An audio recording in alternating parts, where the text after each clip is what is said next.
All right, it's 3:15. I'd like to welcome everyone to the spring meeting of the full faculty.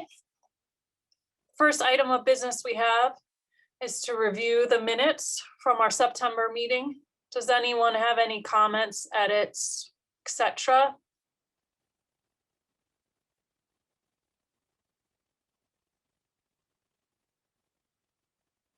Does anyone have objections to approving the minutes?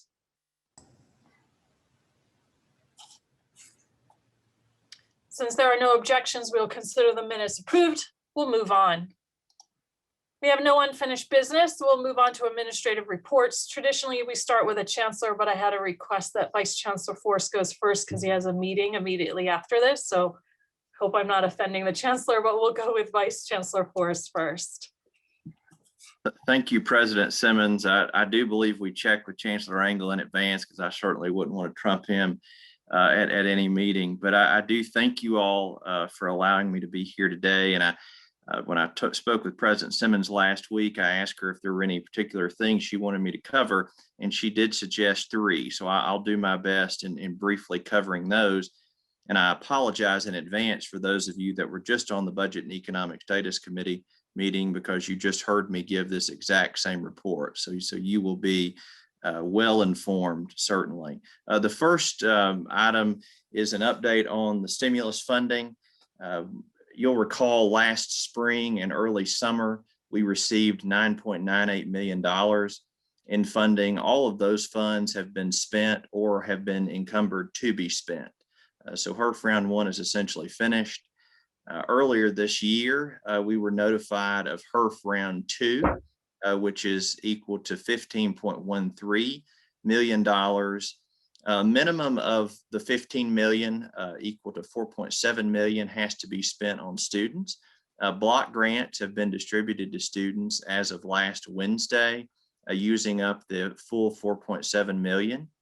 An additional $1 million of the institutional portion, which was about $10 million, has been allocated to the Student Emergency Fund. That program proved to be exceptionally successful last year, and in working with Student Affairs, they were confident that $1 million was about the right number for this round of funding. In addition, there are about $9 million in institutional dollars left. We have not allocated any of these funds yet, very intentionally, because the Department of Education has not fully given guidance on exactly how those funds need to be spent. We have some preliminary guidance, but we also have a lot of questions, just like many other institutions across the country have, so we didn't want to get too far ahead of allocating those dollars. The second item is the fiscal year 22 proposed governor's budget. Many of you all saw these numbers a couple weeks ago when Governor Lee announced his funding plan and he presented it to the legislature. Funds were included in that budget to fund both the growth and productivity portion of the outcomes-based funding formula, which the net for UTC was right at about $1.4 million in new money. There were also funds included to offset health insurance rising costs, which is beneficial to all team members that partake in our health insurance program. So we were glad to see that. And what caught the eye of most everyone's attention, including my own, and I know Chancellor Angle's as well, we were surprised to learn that the governor had included a 4% salary pool. We were thrilled to get any salary dollars, but we were not expecting a 4% pool. Do know though, when you hear that, that does not equate to the university getting 4%. We only get between 55 and 60% of that on any given pool allocation because it's tied to the formula outcome as well. Given that, the institution has to come up with about $1.2 million to $1.5 million to fund the remainder of that plan. It also does not mean that that's an automatic 4% raise for everybody on campus. As much as we want to get money in the pockets, again, of team members, we do have to take into account faculty promotions, rollovers, staff adjustments related to the job family project, and some other things as well. It will certainly likely mean something for all employees, but we just don't have that nailed down at this time. But as soon as we have more information, we'll certainly share that with you all as well. Some other challenges on the Hills. of that are a scholarship deficit we're working through right now, largely due to the great work of each of you all in being sure students progress and retain, but it has created a budget shortfall that we're having to address as well. And then, of course, we're continuing to watch enrollment just because this is an unusual time. And if we weren't watching it, we wouldn't be doing our jobs. The one thing that I'll add about the 4% salary pool, because we have gotten so many questions about it, it was allocated in two different stages, one being a January 1, 2021 allocation, another being a July 1, 2021. We know we wouldn't get either until July 1, so we're having to work through that unusual structure as well, which will likely delay our response to this to some extent. We know, as I said, there'll be things funded through it, other things not funded through it. But as those details continue to evolve, we'll keep this group, as well as every employee and team member across the institution, up to date, because we know that's important to everybody. But do know right now, you likely know pretty much everything we know, because this was, like I said, one, a surprise, and two, the allocation strategy is a little bit different than what we normally deal with. So President Simmons, that's my brief report. I'm more than happy to answer any questions if there are any. Questions for Vice Chancellor Forrest?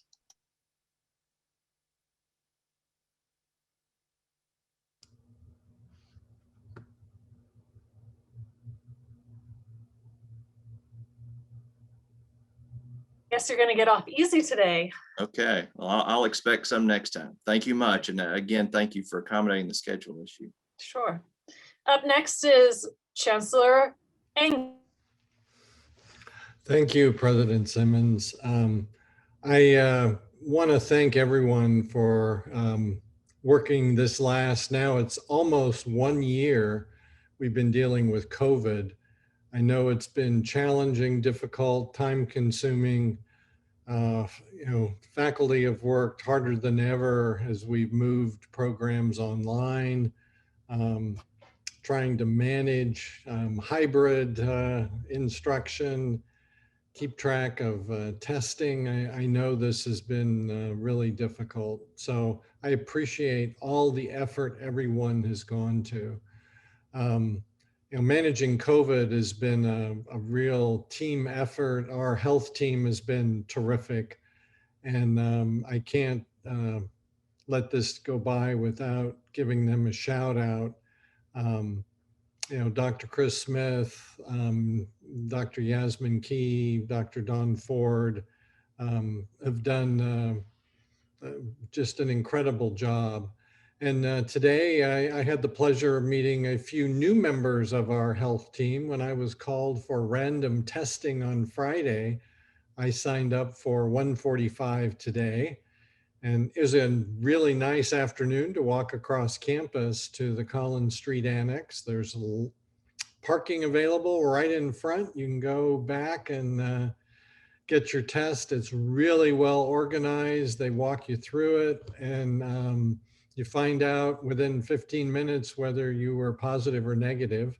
I'm still here on campus. I was negative. I think our positivity rate has been running about 0.5%.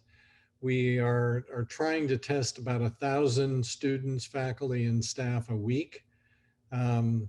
So they are really geared up to be able to do this in an efficient manner. So thank you to our health team for what they're doing to help us get through this crisis. And if you get called for routine testing, I hope you can make your appointment online. That's what I did, and it went real smooth. So there were a couple of faculty there at the same time, as well as SGA leadership. So there are a number of people getting called up for this random testing. Just to reiterate the budget issue that Vice Chancellor Forrest brought up, this enrollment has been steady. That's certainly one input to our budget that we are concerned about. We're following applications. Transfer applications are down quite a bit, and that's across the state for public institutions. So we're following that as part of our budget for this coming year. But the scholarship challenge that Tyler mentioned is not insignificant. We can deal with this in a couple of years, but it's over $4 million challenge. So it's significant, and it is going to impact some of what we're doing moving forward. But we're in good position in terms of where we're starting from. The state funding, the governor's proposed budget was very favorable to higher education. We appreciate Governor Lee and members of the General Assembly, and particularly our local delegation in the Hamilton County area. They work really hard for us, and we appreciate what they do.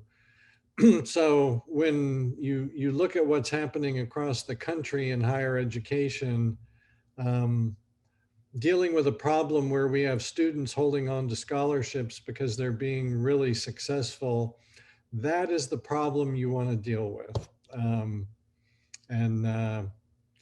It's not a layoff kind of situation where you've seen in other parts of the country. Two other things I want to mention. One, the Vice Chancellor for Diversity Engagement Search. Zoom interviews are being done over the next week, and they will be finishing up by Monday of next week. We will set up time for 3 to 5 finalists for this position to do a Zoom interview, which will include a campus open forum. So stay tuned. That'll be probably between March 8th and March 19th.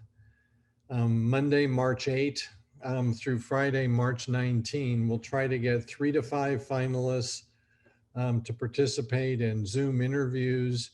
One component of which will be an open forum for them to present an agenda and who they are to the campus.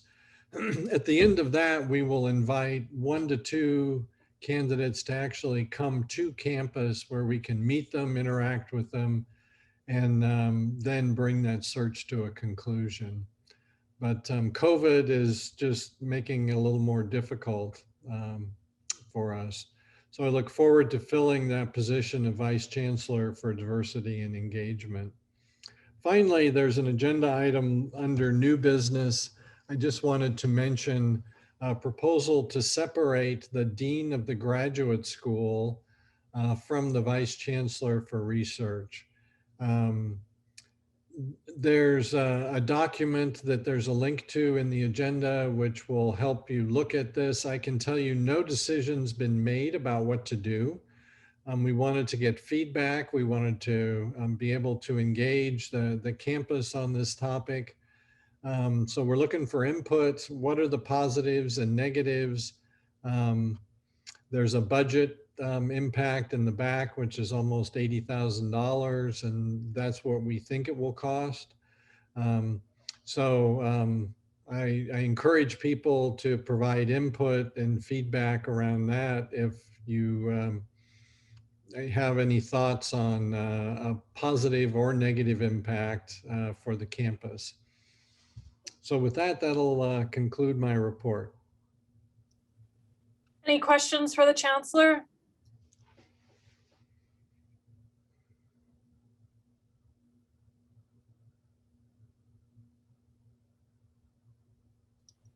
Okay, thank you. We'll then move on to Provost Hale. President Simmons, thank you very much. For those of you who are on the call, let me begin in much the same way that Vice Chancellor Forrest did, and that is to tell you that if you've been on any of the Thursday morning forums that President Simmons and I co-host, or if you were in the BESC meeting that Tyler and I just came from before logging out of this, you're not likely to hear anything new. President Simmons assured me that there would be faculty members on this call that were not on the Thursday forums, and I'm counting on that to pass this information along to you.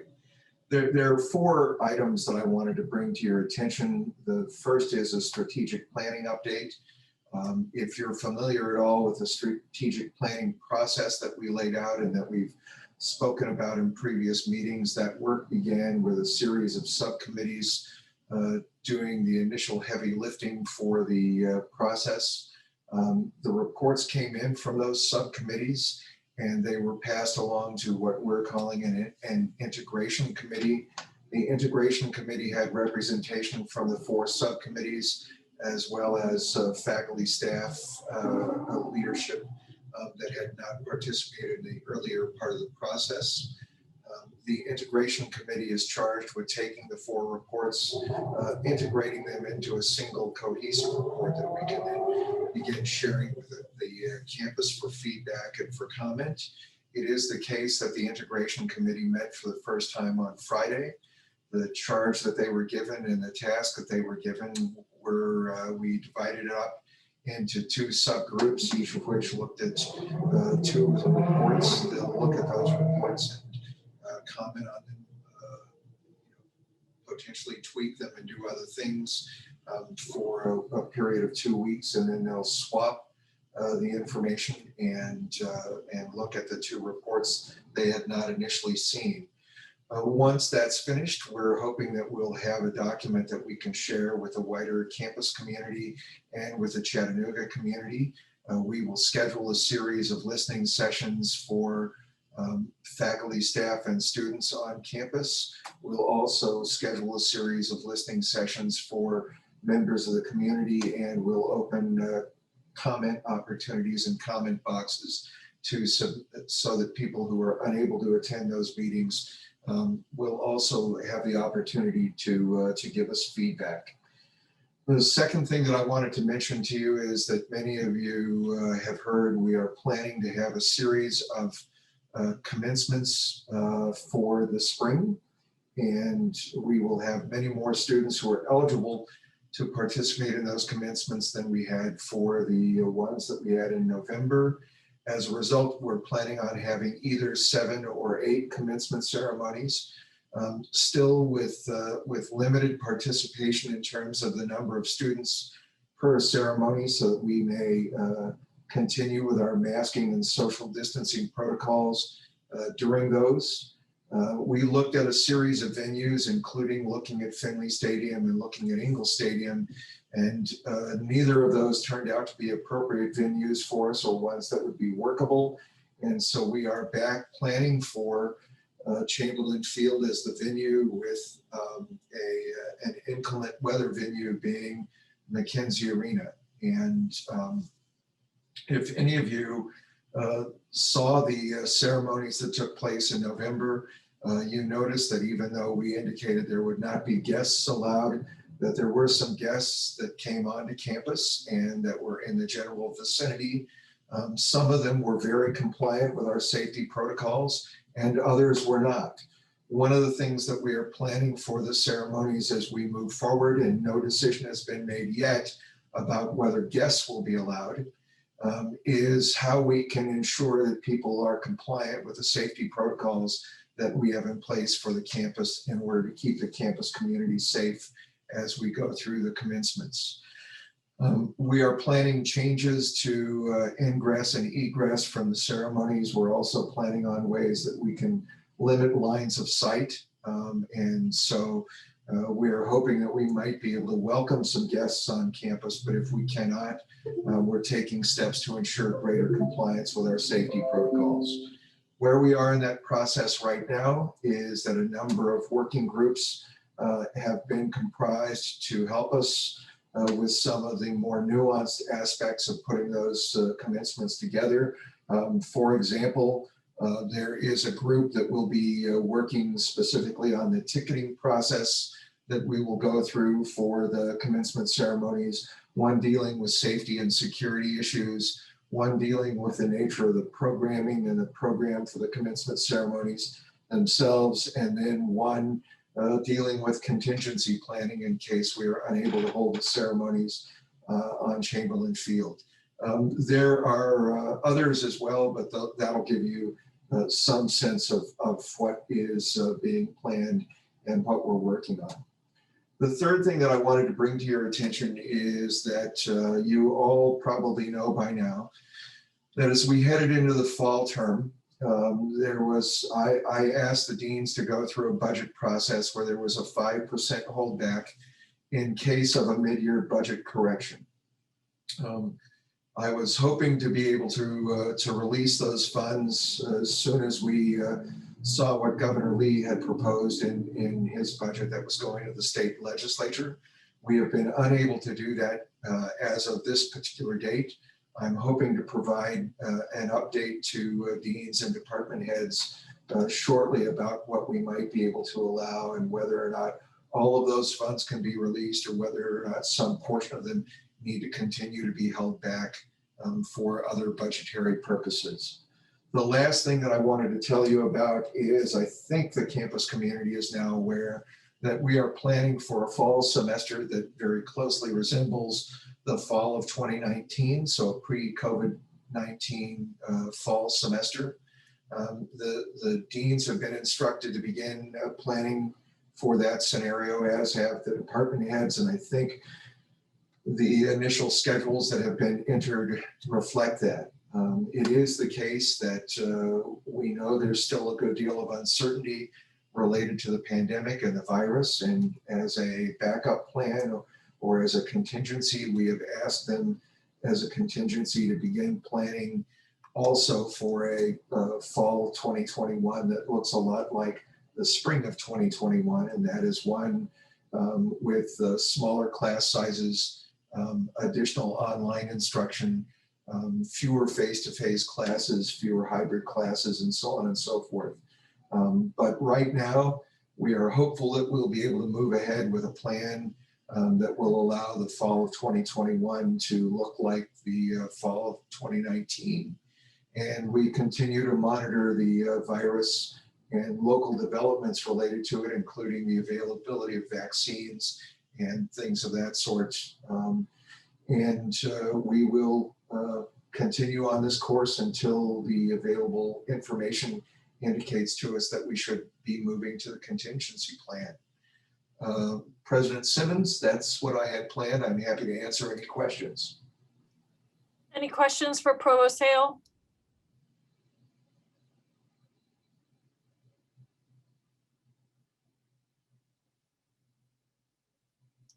Okay, then thank you very much. I'll move on and give a short administrative report just as an update on what the Faculty Senate has been doing over the last few months. We passed several resolutions. Our first was related to family medical leave, calling for some kind of guaranteed paid family medical, also known as sick/parental leave for 9-month faculty. This resolution was forwarded not only to our own administration, but to the system level administration, and it is a continuing conversation that the University Faculty Council, UFC, is having. We're trying to persuade UTK, UT Martin to kind of get on board. There is a survey that UFC is currently conducting. It came in your mailboxes last week. You'll get a reminder about it later this week because it closes on Friday. That survey is about whether or not faculty want some kind of guaranteed family medical sick parental leave. Please complete that survey and let your opinion be known. That will help inform the conversations that are ongoing. We also passed a resolution calling for the UT Board of Trustees to update their bylaws to call for an open, transparent presidential search process. UTK passed the resolution first, and then our Senate looked at it and agreed and passed a almost exactly worded, except changing the name of the school resolution. UFC will be discussing this resolution on Wednesday. More recently, the state legislator, the law that kind of impacts executive searches is up for renewal, and so the legislator is looking at it.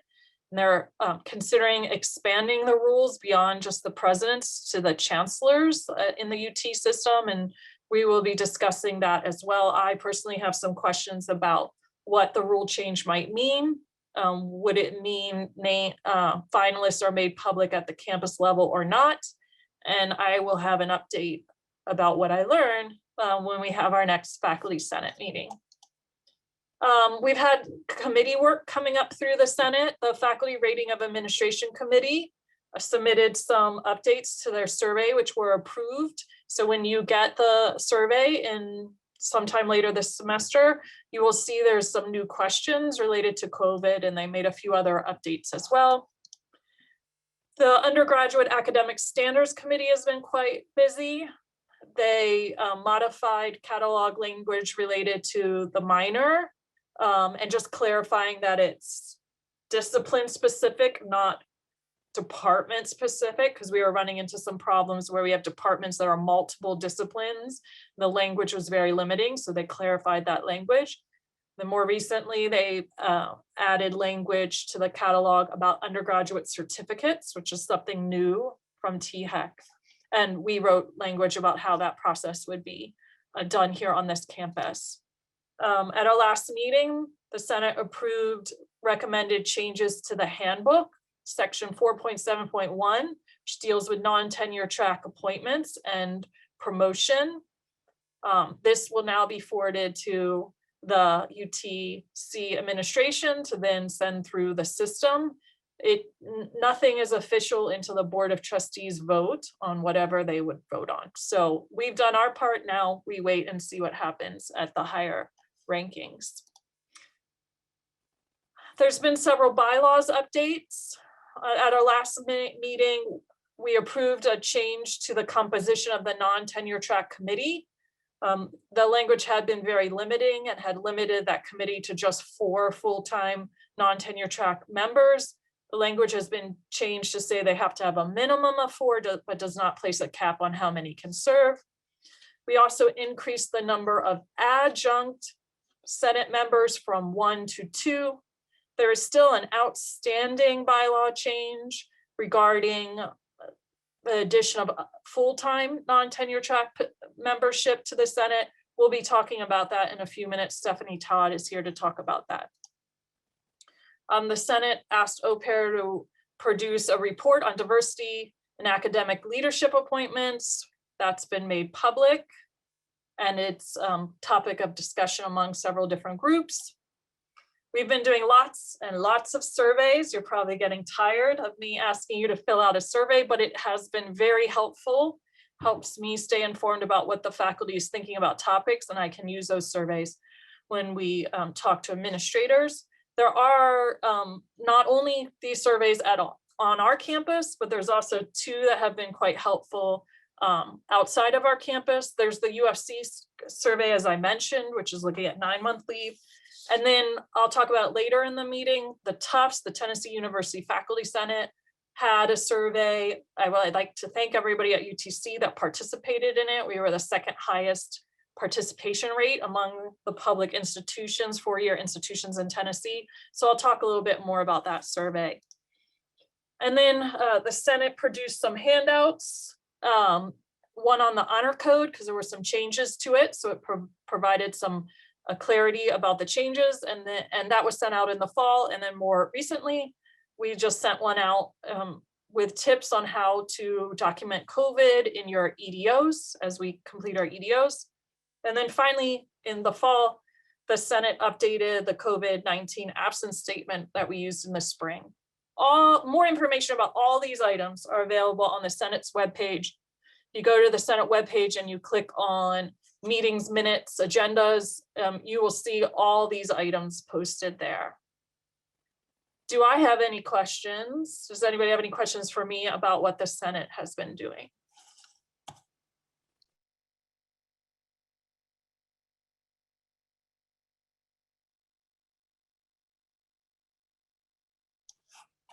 Okay, then we're going to move on to one of the items that's outstanding. The non-tenure track committee has proposed changing the Senate bylaws to create a more equitable non-tenure track representation. And Stephanie Todd's here to tell us more about the proposal. Thanks, Charlene. Hi, everyone. This proposal is the one that many of you probably saw when you got the survey that Charlene sent out a few weeks ago. It is to increase the non-tenure track representation on faculty senate so that there is proportional representation. We use the same math. I think, Charlene, maybe you have a slide with the proposed language. We're proposing using the same math that is used for tenure track senate members for representatives from each division, using that same math for non-tenure track members. So this would not take away any tenure track seats from faculty senate. Tenure track faculty would have the same number of seats that they always do. This would just increase the number of non-tenure track full-time non-tenure track members on Senate. So we would get the same representation or the same math for every 15 full-time non-tenure track faculty members in a division. You would have one rep and faculty senate.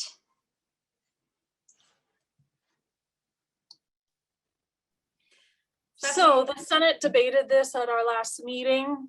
They wanted more time to get faculty input before we vote on it at the next meeting. So we're going to open the floor for discussion. Sometimes when lots of people are talking, it can be hard to cut in. So you can raise your hand. Gretchen already has her hand raised, so she'll be the first person to talk. If you want to raise your hand to get acknowledged, you go to actions or reactions, I think, and can raise your hand. So you can also, if there's just a break and no one's speaking, you can speak up as well, but we'll start with Gretchen. So I understand and totally respect that non-tenure track faculty want to have a voice on Senate. However, tenure track faculty have very different jobs than non-tenure track faculty, and Senate is over all of those types of jobs. And so related to service, there are some non-tenure track faculty who do service, but it is not required by all of them. And I know there's ones who don't do it at all. And related to research, again, it's not required of all of them. It's not required of them at all. And there's a couple that do it, but not nearly as many who are tenure track faculty.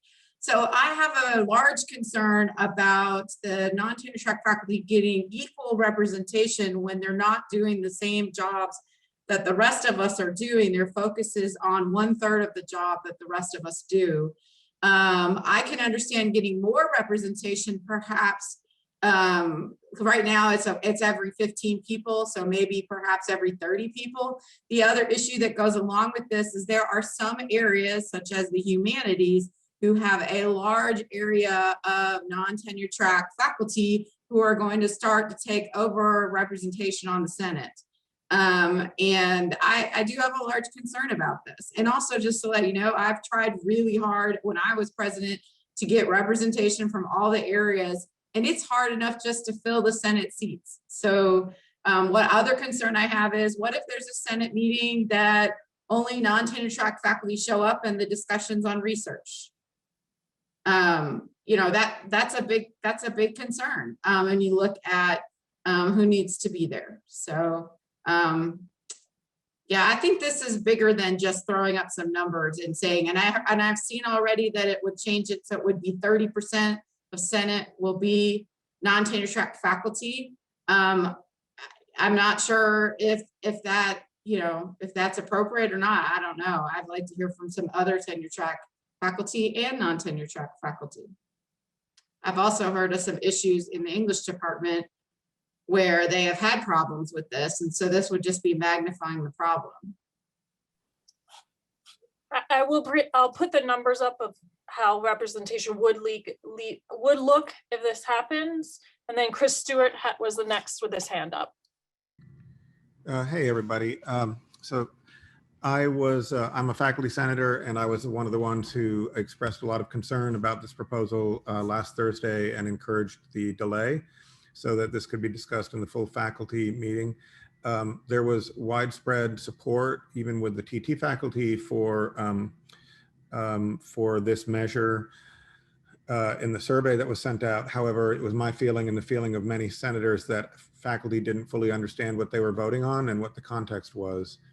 And so I think it's important that you consider that This would instantly make non-tenure track faculty 1/3 of the representation of the faculty senate. So that's what's proportionate because there have been so many non-tenure track hires in recent years. However, it's also important to remember that faculty senate bylaws require a 2/3 majority. And the current proposal simply goes by proportion, so that as faculty are added, excuse me, the faculty senate simply grows. In other words, if the faculty senate were, excuse me, if the faculty were to grow by a number of non-tenure track faculty, we would lose the 2/3 majority that the tenure track faculty would currently retain if we adopted this measure. So what that means is that the tenure track faculty would no longer be in control of the bylaws for the faculty senate. And one of the reasons this concerns me, Gretchen mentioned a situation in the English department that I've been concerned about for a long time. Of course, there are many non-tenure track faculty in the English department. They outnumber, in fact, the tenure track faculty in the English department. And so obviously there are many people who disagree with me in my department. And I'm sure some of them will speak today. My concern is that in the English department, we have a situation where we gave full voting rights to non-tenure track faculty back around 2003 in our bylaws. At the time, we had 3 non-tenure track faculty, perhaps full time. Now, excuse me, now they outnumber the tenure track faculty by 3 or 4. And so what that means is that in the English department, non-tenure track faculty can outvote the tenure track faculty on the major curriculum in which by the bylaws they are forbidden to teach. So they don't teach in the major curriculum, but they in fact have the controlling votes to change that major curriculum. That has always seemed to me upside down. Obviously, many of my colleagues don't agree with me. But what I am saying is that if we adopt the current measure, you could soon have a situation in which you have a change to faculty senate bylaws and you cannot undo it. That is, you now have a situation where tenure track faculty have, in a sense, lost control over the faculty senate bylaws and can be outvoted about measures that the tenure track faculty may have wide agreement on. That seems to me problematic. And I think that we should be very careful before we do something that's going to be very hard to undo down the road. So thanks for listening. Next up is Brian O'Leary. I don't even know where to start. Is this faculty senate and our non-tenure track faculty? I think that I understand that there are different jobs. I just don't understand why we would think that non-tenure track faculty would vote as a block to undo whatever good tenured and tenure track faculty do. It flies in the face of reality. These are the most powerless individuals on campus. They have a right to be heard. They have a right to be represented. And I just find it appalling that we sit in fear of things that they might do that they most likely would never do. They have the best interests of the university and our students in mind, just like tenured and tenure track faculty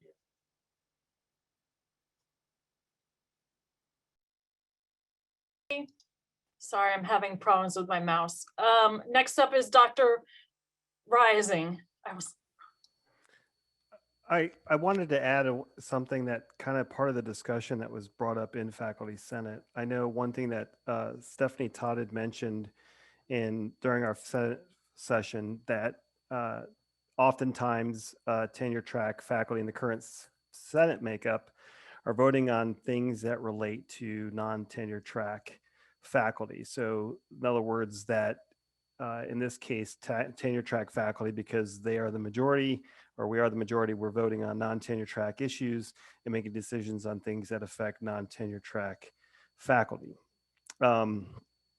And you know, it's one of these things that for myself, I've kind of gone back and forth. I listened to, you know, what Chris said, and I've listened to what Brian has said and Stephanie has said and Charlene have said in Faculty Senate. But one of the things that Gretchen brought up to me that is kind of giving me a little bit of pause on this is the fact that not all non-tenure track faculty are required to do the same things that tenure track faculty are required to do. So, you know, how do we weigh those things? I agree that there needs to be more representation of non-tenure track on the Senate. Maybe the way that we determine the number of seats needs to be looked at and done differently. But I do agree that there needs to be more representation, because I understand that in some ways non-tenure track may be reluctant to go to a tenure track faculty member. I don't understand why, but you know, to each their own, and to bring up something that they want brought up in faculty senate. So if it's one of those things that in order to get better representation for non-tenure track, then we need to look at maybe we need to increase the numbers, but maybe we need to be mindful of, you know, how, you know, those votes are done, you know, in terms of what affects non-tenure track versus tenure track. I don't know, but this to me seems to be a very complicated issue. And I definitely would like to hear more from other faculty on this. Tammy Garland is next. Sorry, guys, I'm on my phone. Guys, I'm wholeheartedly in support of increasing non-tenure track representation, whether it be lecturers, visiting, adjuncts. But we are well aware that administrators hire non-tenure track faculty as a means to cut costs. And like Brian said, they are the powerless. So when you start looking at issues of tenure and promotion, it gets a little dicey, especially when we create policies where we don't know where we will be 10 to 15 to 20 years down the road. So after, you know, I often get a little nervous, and I often wonder what other places are doing. So I went online after our faculty senate meeting, and I pulled up UT Knoxville, UT Martin, Memphis, MTSU, ETSU, and a bunch of peer and aspirational institutions. No other university does it like the proposal. Actually, when you look at UT Martin, if you look at MTSU, they don't even give lecturers the right to vote, as so does some of our other peer institutions, and which I do not agree with. But even more of them do not give votes to not adjunct faculty. So I just, you know, this isn't a common policy. I agree with increasing, but the way it has been proposed is it is extremely problematic. Stephanie Todd has her hand. Hey, so I just want to take a minute to respond to a couple of these concerns. And one, as Donald pointed out, I have brought up the fact that tenure track faculty regularly vote on issues related to non-tenure track faculty. So I don't see the problem. And it seems to me like people regularly vote on things that don't necessarily directly impact them, but certainly impact the welfare of the university and the faculty body as a whole. So I think it's important to note that non-tenure track faculty, just like tenure track faculty, have the best interest of the university at heart. We don't vote with a singular mind or as a singular block. So I'm not sure where the fear of us like taking over, you know, the bylaws or I don't know, bringing down the university with our 1/3 representation in faculty senate is coming from. I know that historically, anytime people who are underrepresented ask for representation, there is a lot of fear, certainly by the people in power, of losing some of that power, and I understand that. I don't think that what we're asking for is out of line. To speak to what Tammy brought up, I did the same. So I've actually, because I've been on the non-tenure track committee and the non-tenure track rep for faculty senate for a number of years now, I've got a ton of research about what a lot of our peer and a lot of our comparable peer and aspirational universities are doing. And Tammy's right, a very few universities actually delineate tenure track and non-tenure track. There is only one of our peers that sets aside non-tenure track representation. The rest of them don't distinguish at all. So any full-time faculty member can run for faculty senate. So there's no distinction between non-tenure track and tenure track faculty when it comes to running for faculty senate seats. They combine them all together. They just look at full-time faculty, and any full-time faculty member from that division can run for that seat. And they don't cap the number of non-tenure track. That would be, if we capped the number of non-tenure track faculty, we would be the only university of our peers to do that. I looked at our 14 peers and aspirationals. So, right, I mean, most of them just have faculty senate, and it's for all the faculty, and everyone who is a full-time faculty member can serve. Only one other that I found of our peers and aspirationals limits the president to a tenure track position. A couple of the Tennessee universities do. UTK doesn't distinguish, and that I found in their bylaws between non-tenure track and tenure track. MTSU is the only one I think that prevents non-tenure track from serving, full-time non-tenure track from serving on faculty senate. The rest of the Tennessee schools that I looked at largely allow anyone. So, you know, I've not seen another university besides, I think it was Stephen F. Austin University is the one that had 6 non-tenure track seats, which is more than we have. But none of the other universities distinguish between or limited, other than MTSU, limited seats on faculty senate to tenure track. Up. Ethan Mills is next. Hi, thanks. So I wanted to speak up as a tenured faculty member and also as a member of Faculty Senate. I wonder if, especially for those who are not in Faculty Senate or were not at that meeting, one thing that came up at that meeting last week was that there seems to be 2 issues here. And I think what I'm confused about is what the relationship between these 2 issues is supposed to be. So since I'm a philosopher, let me talk about what I see as maybe a conceptual confusion here. So on one hand, there are legitimate concerns, I think, about the erosion of tenure and also kind of the powers of tenured faculty within the university and our role. And that's a serious issue, and I think we should all be concerned about that. But there's also the issue of just the representation, equitable representation of non-tenure track faculty. Which I think I'm also totally in favor of. I say this as a tenured faculty member myself. And so I guess what I'm a little confused about, aside from these kind of like imagined scenarios, is what the relationship between these 2 issues is supposed to be. So there's the erosion of tenure, but then there's also the equitable representation of non-tenure track faculty. And it seems to be implied that there's some sort of relationship between those 2 issues that I'm just not understanding from the people who are speaking against this. So if anyone wants to clear that up for me, I realize asking, when a philosopher asks you to clarify things, you're in for trouble. But if anyone wants to do that, I would be open to listening to it, but I am definitely leaning very much in favor of equitable representation for non-tenure track faculty, which just seems fair, like the obvious fair thing to me, and to support our colleagues. We have to remember, even if we have separate jobs, these are our colleagues, right? So let's all remember that. All right. Next. Sorry. Chris Stewart's next.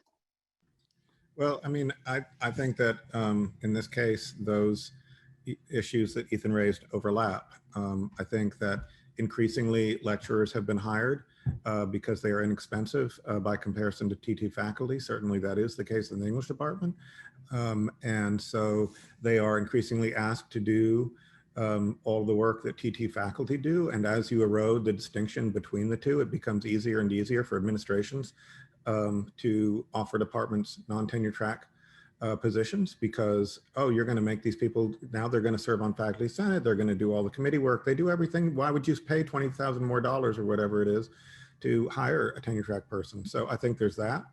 And I also think that there is, and this is never popular for, I know that it's not a popular statement, I think there is a different level of investment in the university by a tenure track faculty member who is doing research and publishing and service, and who gets tenure and expects to spend their career there, who did a national job search.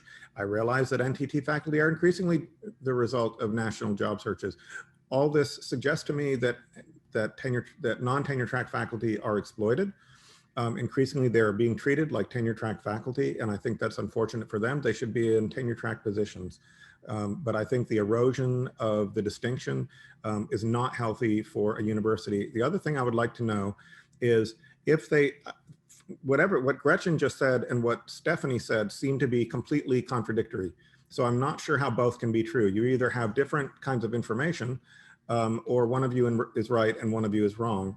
If they make no distinction between lecturer and tenure track faculty at these other institutions, I would like to know what the proportion is. In other words, it's one thing to say that anybody can run for faculty senate. It's another thing to say that you are going to have this number of representation.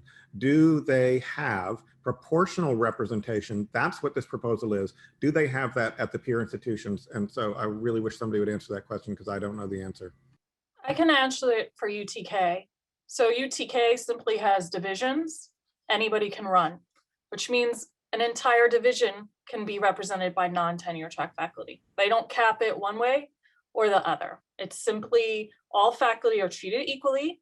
All faculty have the same opportunity to run within their divisions. So that's how it's done at UTK. They just do not delineate between the types of Right, faculty. and therefore they don't Up worry next- about a proportional representation of non-tenure track faculty one way or the other. You can just run if you want to.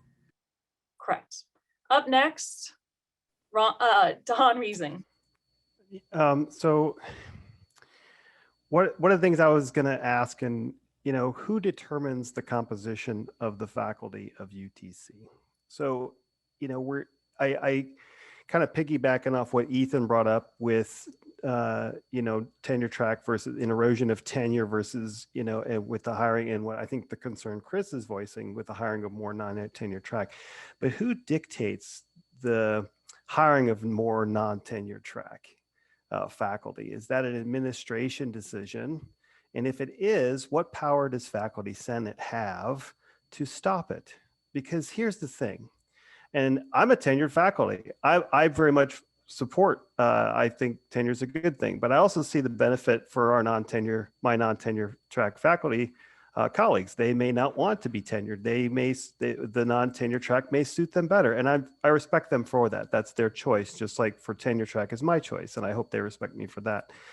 But if the administration of this university decides that the composition of its faculty is going to be greater proportion toward non-tenure track, what power does tenured faculty have to stop it, right?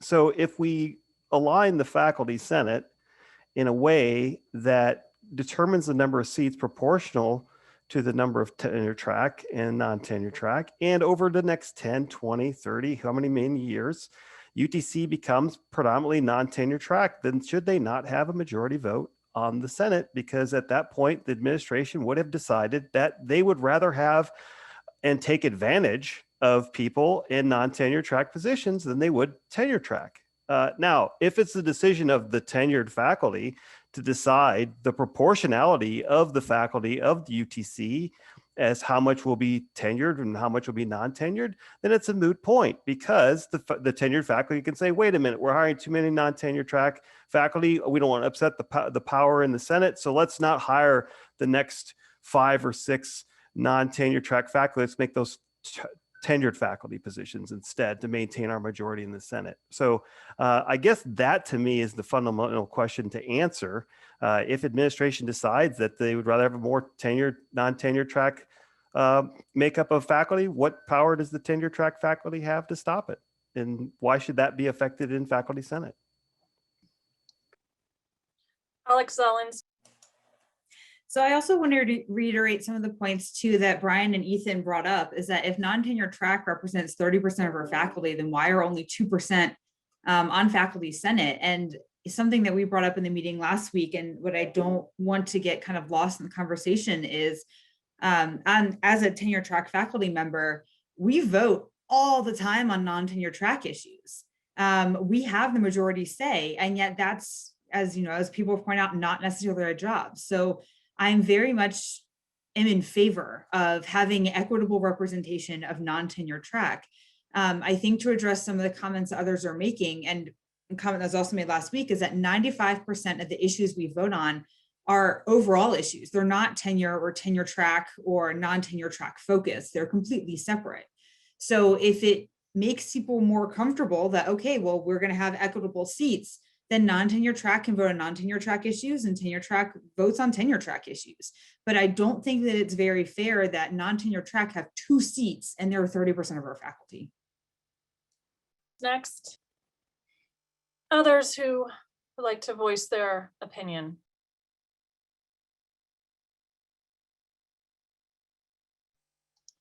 Wes Smith. I have a question from one of my constituents. I guess the question would be for the NTT, there was only one option presented, which was the option that looking at it from just like having it completely split apart from NTT to TT.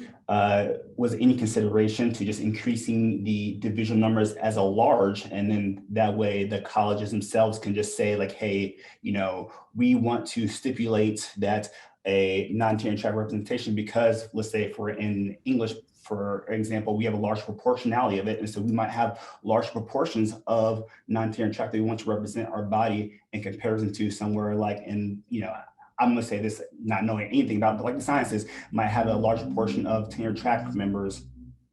And then that's just the way that there's voting. Or again, you know, as I mentioned before as well, to the question of, do full-time non-tenure track actually want to run for Senate as well too? So this kind of alleviates some of that type of questioning by just increasing the divisional number. So I guess going back to the question, was there other options considered before this option was presented?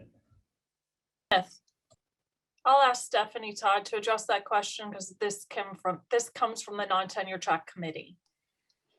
Hey Wes, sorry, my understanding your question correctly is, are you asking if this proposal to increase the non-tenure track representation was the only option that we considered, or are you asking if we considered other options like increasing division numbers overall? I think that I'm understanding that correctly. If I'm not, just let me know.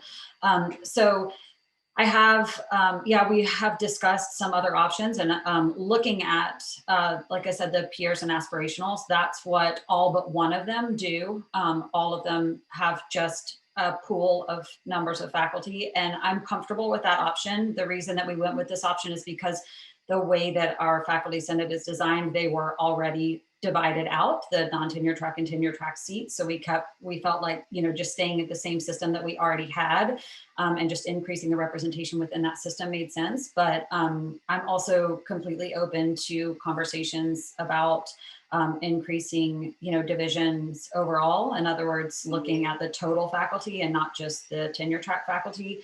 The only thing that I kind of feel like is important, right now we have, I think, some at-large senators. I know that's where the non-tenure track come from, and the tenure track have at-large too. I think that it would be important to keep at least some at-large senators that are non-tenure track, full-time non-tenure track and adjunct, because you would want to make sure that there was at least some representation there.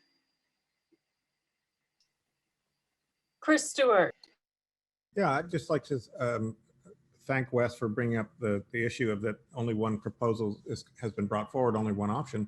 I love the idea much better of doing it UTK's way. Anybody can run, and just open it up that way, and not enforcing that there's going to be this percentage of NTT faculty or this or that percentage of, and therefore as many non-tenure track faculty who want to run and succeed in being elected are members of the faculty senate. That sounds good to me. I'm all for it. And I'm in favor. I don't know anybody who's not in favor of larger representation of NTT faculty. So I just want to say I'm not in favor of that. I'm not in favor of the way it's currently being proposed. I guess my question would be for those who have concerns about eventualities that could happen or hypotheticals. Under that system, in theory, you could have a faculty senate made up entirely of non-tenure track faculty. fine by me, but the folks who are worried about non-tenure track faculty voting on bylaw changes and voting on issues related to tenure and reappointment, you know, I don't see how the concerns change there.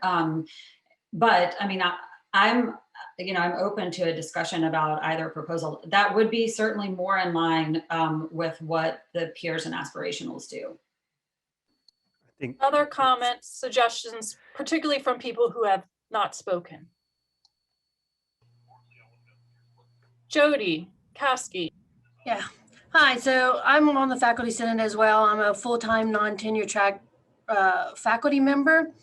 And I find a lot of what's being said here disheartening for non-tenure track faculty. We work really hard to be productive members of this community. We sacrifice for our students. We put in 40, 50 or more hours a week. We serve on committees. You know, we are here for our students and for this community. And to have tenure and tenured faculty think that we would subvert the workings of our faculty senate to work against them. We're not trying to plan an armed insurrection here. We're just trying to get equitable representation and a right to vote, you know. And I see these people, where I hear people talking about, dang it, I lost my train of thought. Hang on, I'll get it back here in a second. Yeah, so this, you know, when we're talking about this equitable representation, you know, tenure track faculty are still going to have the 2/3 majority on the faculty senate. You know, it would take a long time and a lot of erosion of tenure for non-tenure track faculty to fully take over the faculty senate. And even then, I don't see us doing a lot of harm. You know, I got a couple of emails over the past few days from non-tenure track faculty who are feeling the same. We're feeling disheartened and disrespected by some of our tenured colleagues who don't feel that we're capable of listening and making a rational, educated judgment of a situation. You know, we can educate ourselves. We all have advanced degrees. Some of us even have PhDs. You know, we're smart people. We can vote consciously and, you know, be productive members. That's what I wanted to say. Up next is Felicia McGee.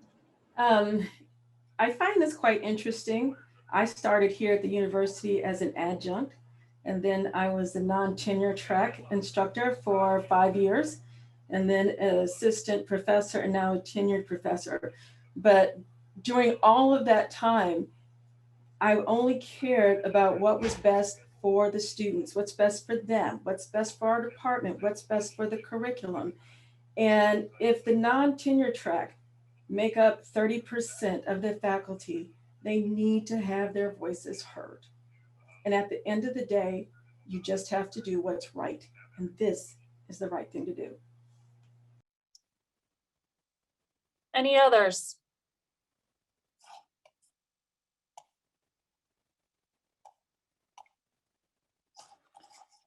Then we will close out the discussion by, I will give my opinion. So we did conduct a survey. I do trust the results of the survey. I do think our faculty is quite educated and can make decisions for themselves. 2/3 of our faculty support this measure. For me, this measure is about shared governance.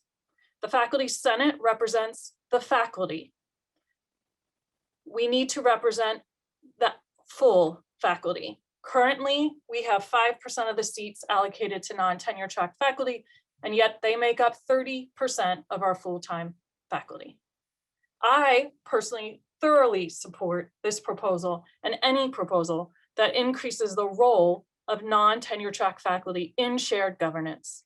They are faculty members. They are integral to this university. They deserve to be heard. The current system disenfranchises them and creates a caste system in which some faculty are treated fairly with full representation and other faculty are not. It is time we end this old system.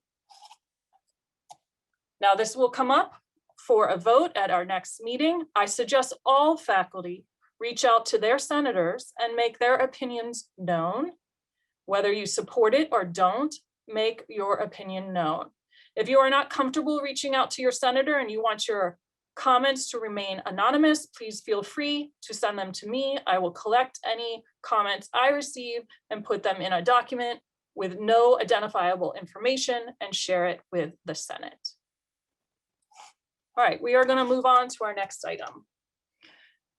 I didn't check to see, is Abir Mustafa here? She wanted to talk about the faculty and residence program.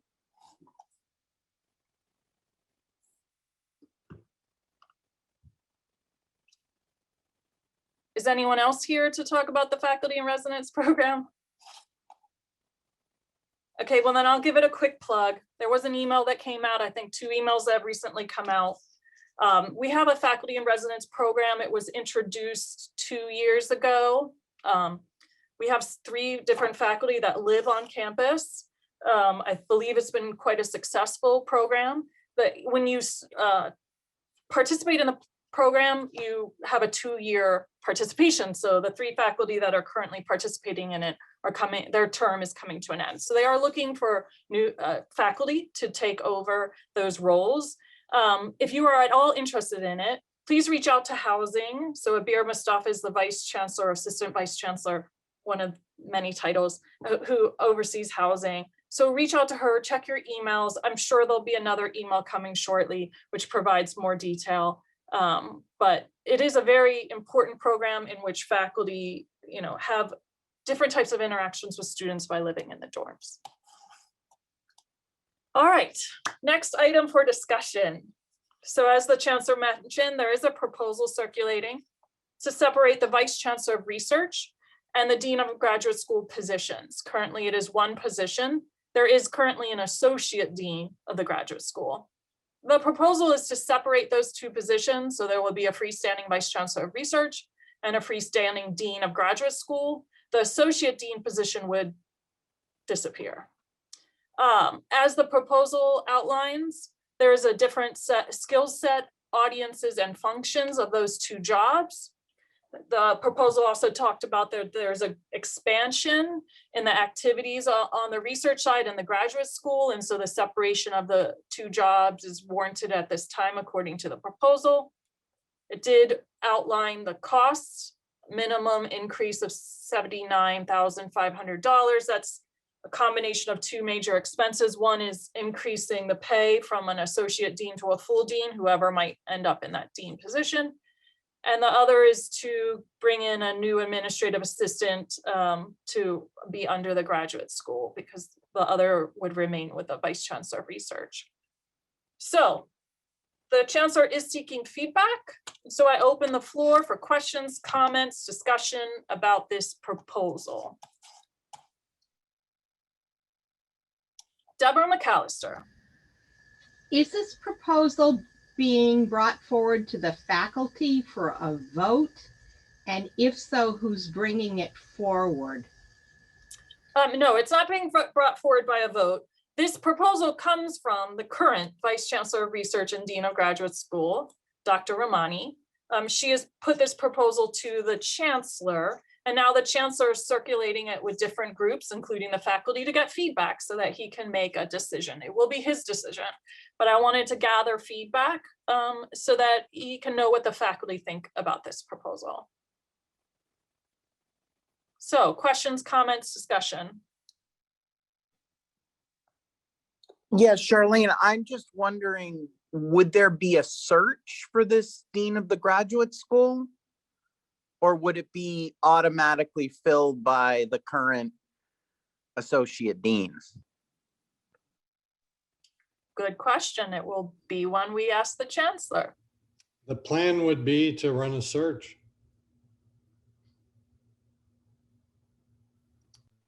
Other questions, comments? Internal or external search? We haven't looked at that. I think probably internal, that would be my inclination.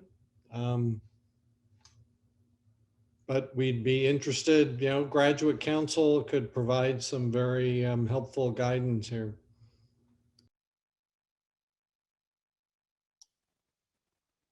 Other questions, comments?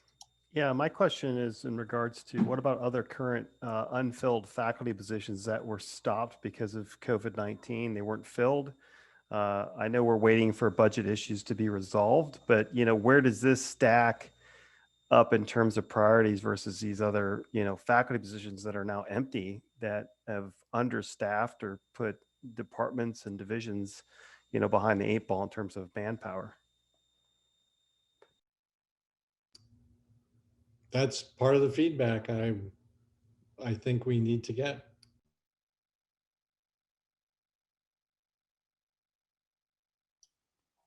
Other questions, comments?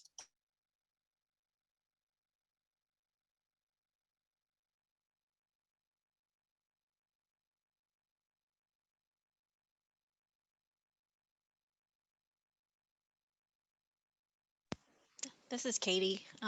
I read the proposals and I thought that they were very well written and spelled out and made a lot of sense for the type of university that we are, and also the fact that we've been being asked by our system to raise our graduate school numbers. So it made a lot of sense. Some of the concerns I had have just been raised about searches and also the priorities about when this would actually happen. If we've I hate to say it, but in a time of crisis as we've been in this past year, when we have to put things on hold and restart the train, where does this kind of fall in line with everything else?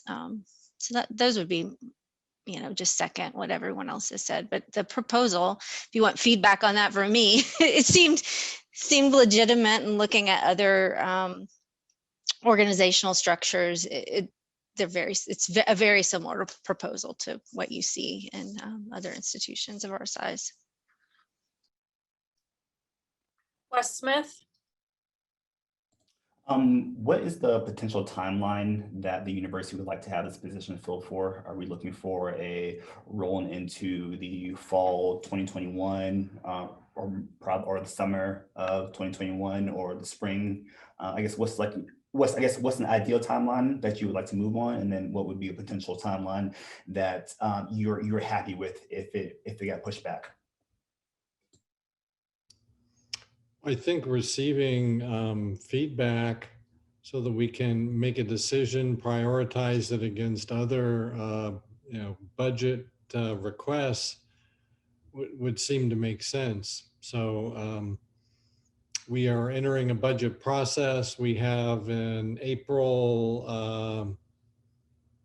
I think it's April 27th, budget meeting. There was a reminder that just went out today about a campus budget meeting. So, depending upon priorities, we could make a decision to delay, we can make a decision to move forward. I'm interested in feedback of how people view this proposal. I think it is very clearly written and lays out the reasons in a manner that we can all relate to.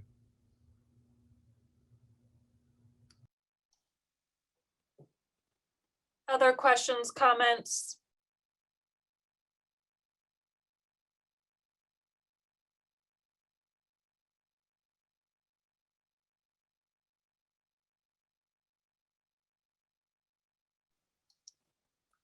If anybody else has an opinion about this, you can share it with me by email, and I will collect them and add them to comments that were made today to share anonymously with the chancellor and provost.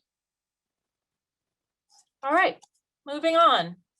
I wanted to talk briefly about the Tufts survey. So the Tufts is the Tennessee University Faculty Senate. It is an organization made up of the senates representing the 14 public universities, four-year public universities in Tennessee. 13 institutions participated in the survey. UTC did have the second highest rate of participation, so thank you for that. The statewide results are now available and posted on the website. Our Senate website is the executive summary, as well as the more detailed report. that was done by CORE at MTSU, who's been handling the survey for us. On the screen are the major outcomes or or major takeaways from the survey. Teaching online is more time consuming. COVID has led to faculty working more hours. Faculty are spending more time on teaching and thus less time on research. We know this will have long-term implications for tenure, promotion, retention, etc. The goal of this survey wasn't just to look at workload in COVID, it was also just to get a gauge on workload in general. And so the survey showed that 9-month faculty worked nearly full-time in the summer, largely without pay. That's both before the pandemic and during the pandemic. The hours spent increased during the pandemic, but even in a non-pandemic time, they're working close to 30 hours a week, largely uncompensated. And then during the pandemic, work and non-work related stress is up. Now you may wonder, why did we do this survey? You know, the results are pretty obvious. We could have just talked to each other and figured it out ourselves, but we wanted hard data to be able to share with people who aren't in the universities, particularly system administrations, boards of trustees, THEC, and the legislators. For example, there have been some murmurings among legislators about budgets and tuition, and isn't it easier to teach online, and shouldn't tuition be less? And now we have hard data to show, at least from a labor perspective, and the universities have a lot of hard data about technology and the cost of technology. We now have hard data to say, actually, labor-wise, we're spending more time teaching online than we used to spend face-to-face. And so, it's not cheaper. And we now have documented, we've documented the workload shift, and we are in talks about doing this on a more regular basis and be able to document how the workload shifts in light of COVID and have this for future tenure promotion decisions, because this will impact not only people on the tenure lines, but also impact associate professors hoping to go up for full, because that's often based on research. It'll impact post-tenure reviews. So we just wanted to have documentation. Now, this is the results from the statewide. We will be getting results that are specific to UTC. CORE is busy processing 13 separate reports, and they plan to release them all simultaneously. And so we should be getting ours in April. And so I'll bring that to the Senate when we get it done. This statewide results will be discussed at UFC, and we will discuss it. It just so happens this week is the board meeting, and the UFC will meet with the chairman of the board. And this will be one item I mentioned when talking to the chairman of the board. All right, now is that time of the meeting where we will open the floor to faculty concerns.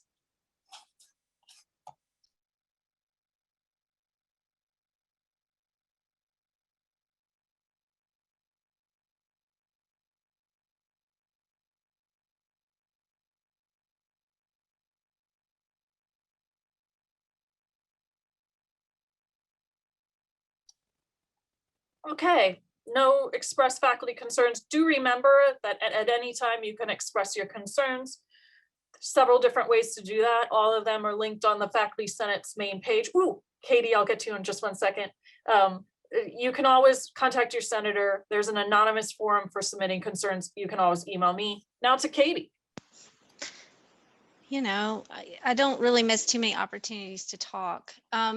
One of the things, I'm not going to go back to the conversation about non-tenure track faculty and representation, because I think we've had a hearty conversation there. But one of the things that I've been concerned about recently, I know there have been some changes on faculty handbook, but something to think about for the coming year or discussions is just some of the real lack of specificity in our handbook about non-tenure track in regards to promotion and timeframes. And I think we have been struggling in the library with thinking through some of that. And wanting to look to the handbook for some more guidance. And I think because we've created in the past 5 years different types of non-tenure track faculty, we leave a lot up to the different colleges and departments, which I think is fair as well, but it is kind of challenging. And when you look to some of the other members of our own system, some of those guidelines are a little more clear. So I think that that's just something that I would like to see some focus on if possible. I know Stephanie's been working on a lot of that, but we do have a lot of different types of non-tenure track faculty now with lots of different focuses. So it would make it clearer if the bylaws spoke to that, handbook spoke to that. That's all. Stephanie? Hey, thank you, Katie, for your concern about that, because it is one that a lot of us share. The non-tenure track committee, actually our next sort of point of order is to start working on some specific promotion guidelines for the non-tenure track faculty in that chapter. The reason that we hadn't done it before is because we needed the section 4.7.1 with the descriptions of what's expected at each rank of lecturer to be approved first, because we had to establish the expectations for rank before we could establish the promotion process for lecturers. And the idea is that the chapter will kind of define promotion process for all non-tenure track faculty. But most of the professor of practice and clinicals, they all had some expectations of their ranks defined and the lecturers didn't. So we needed to get that done first. And now we're going to start working on that. And we're going to be soliciting feedback, because we do want to make sure that whatever we establish in a handbook will work for the variety of different kinds of non-tenure track faculty that we have on campus. Okay, that's helpful. I think one of the things that we were trying to figure out, like, how many years before promotion, and it seemed like we were defining things one type of non-tenure track by the next. And so having some clarity across those in terms of the years and not creating all of these different casts, for lack of a better word, even among the non-tenure track faculty, it just seems important to really get in line sooner rather than later as we continue to grow our ranks of non-tenure track faculty. Other faculty concerns?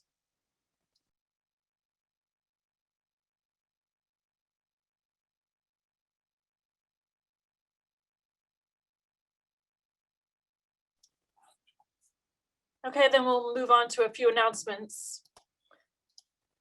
We have a series of elections going on right now, and I know it can be a bit confusing because we're getting a lot of different emails about different elections. So on the Senate, we have two types of senators. We have divisional senators and we have at-large senators. The divisional elections for some divisions have already finished, for others are ongoing. So each division takes care of its own elections, and each division's in a slightly different place in their election process. So if you're in a division that hasn't completed their election yet, hasn't gotten all their nominations in, and you want to run, step up and serve in the divisions. We also have at-large members. These are members that don't come from a particular division, but rather are delineated by the type of faculty. So we have non-tenure track, then we have assistant professor, associate professor, full professor. We also have adjunct positions. The adjunct elections happen in the fall, but all of the others are happening now. Nominata Barbosa sent out an email calling for nominations for those at-larges. And those nominations, I believe, are due by, I think it's March 1st. And so look for her email. If you have lost the email, she sends them out through the Canvas Full Faculty website. And so you can always go back to the Full Faculty website and click on announcements and see that information. We're also about to have our president-elect election. The nominations are now closed. Nominata Barbosa is working on putting together the ballot, getting the statements from the candidates. And then we will be opening the election shortly. So there will be emails coming out about the president-elect election. Don't forget, we have faculty senate meetings every third Thursday of the month at 3:10. Everyone is welcome to attend. There is this ongoing survey about 9-month sick paternal leave, also known as family medical leave. It goes by lots of different names. I think in the survey, we're calling it sick paternal. It doesn't mean we're supporting any specific type of leave. It's just, there's lots of different ways to call it. I do encourage all faculty to complete the survey and have their voices heard at the system level. We had a faculty town hall last week about the EDO process. In March, we're going to have some faculty town halls on the handbook, and just what changes would you like to see made to the handbook? Look for emails about details coming shortly. Are there any other announcements anybody wanted to make?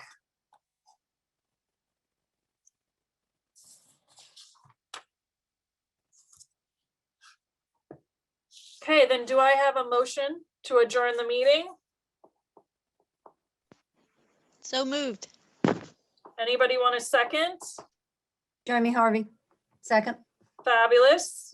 We are adjourned. Thank you very much.